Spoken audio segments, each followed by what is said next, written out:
वो अपना भजन व्यक्त कर रहे थे। किसी ने कहा कि आए थे फूल चुनने को वागे हाथ में, दामन फंसा के खाल में उलझा के रह गए, बर्बाद यूं ही कर दिए बरके किताबे जिंदगी, कुछ हमें ने फाड़ डाले और कुछ हवा में उड़ गए। जिन्हें हमने चाहा वह बेवफा निकले, सोचा था आज खुशी लेकिन खफा निकली। हमें ऐसोरते दरिया डुबोती गैर मुमकिन था, सहारा लेने वालों के सहारे हमको ले डूबे। भाइयों, इस संसार में हम जिसका सहारा लेना चाहिए उसका सहारा छोड़ देते हैं। परमपिता परमात्मा का आधार हमने जो छोड़ा और सांसारिक जनों का हमने आधार लिया तो हमारी नैया पार नहीं हो पाई। भगवान छोड़ साथी इंसान को बनाया, सुख में वह साथ देगा दुख में विसार देगा। जिस दिन घमंड अपने सर से उतार देगा, उस दिन तुझे विधाता अनमोल प्यार देगा, देने पे जब आया तो बेशुमार देगा। आज हमारी प्रवृत्ति ऐसी बनी हुई है कि हम कार्य तो करते हैं अधर्म के और चाहते इसके बदले में हमें सुख प्राप्त हो। शास्त्रकार ने कहा है कि फलम धर्म से इच्छन्ति धर्मम यच्छन्ति न मानवा, फलम पापम न इच्छन्ति पापम कुर्वन्ति यतन्तः।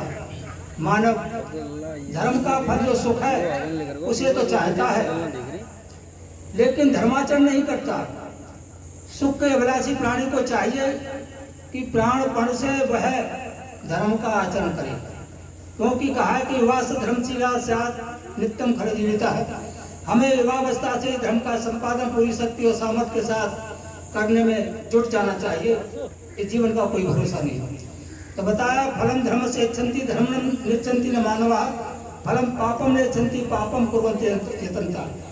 मानव पाप का फल जो दुख है उसे नहीं चाहता, लेकिन पापाचरण पूरी शक्ति और सामर्थ्य के साथ करता है।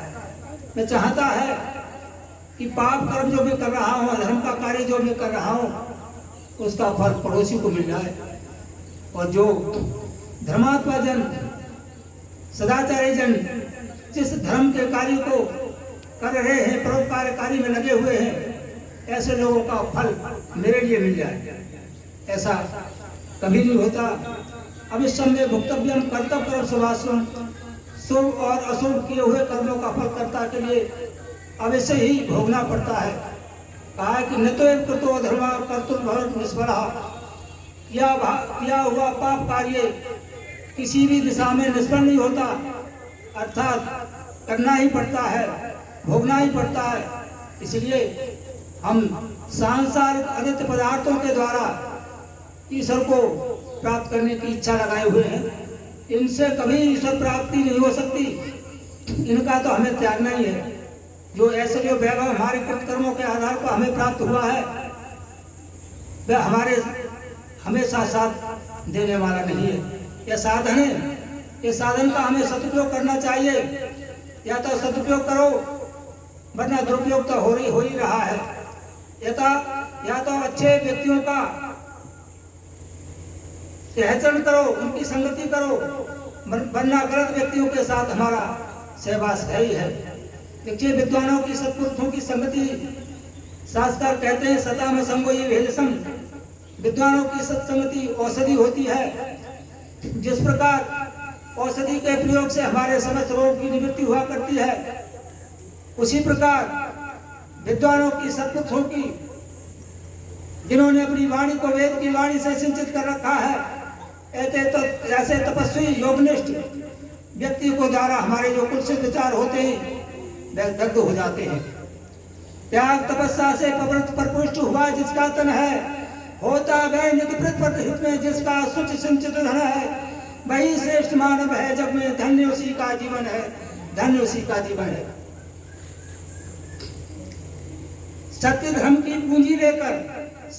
की पूंजी लेकर जीवन पथ पर बढ़ते जाओ और कर्मयोग का संबंध लेकर दीर्घ यशस्वी जीवन पाओ, दीर्घ यशस्वी जीवन पाओ। कान में कहते गए हैं फूल मुरझाए हुए, फूल मत जाना कहीं, खुशी के साजो सामा देखकर। बंधुओं, हमारे कर्मों के आधार पर पूर्व में हमारे शुभ कर्म थे, उसके आधार पर हमने यह जन्म प्राप्त किया, उत्तम जन्म प्राप्त किया। अब हमें चाहिए कि इस उत्तम जन्म को प्राप्त करने के बाद हमारे से कोई गलत काम न हो जाए। क्या सुख पाया तूने प्रभु को विसार के, और जीती हुई बारी हाय चल दीना हार की। व्यक्ति का एक सुरक्षा कवर हुआ करता है, वो क्या नीतिकार के शब्दों में, घने बने घोर दावाग्न मध्य महारणे पर्वत मस्तकेवा सुप्तम प्रमुत्तम विषम स्थितिम वा रक्षन्ति पुराण प्राकृतान। व्यक्ति के भयंकर परिस्थिति में अकेला व्यक्ति फंस जाता है, तो वहां पर न रिश्तेदार, न घर वाले, न अन्य कोई सहायक हुआ करता है। वहां सहायक कौन होता है?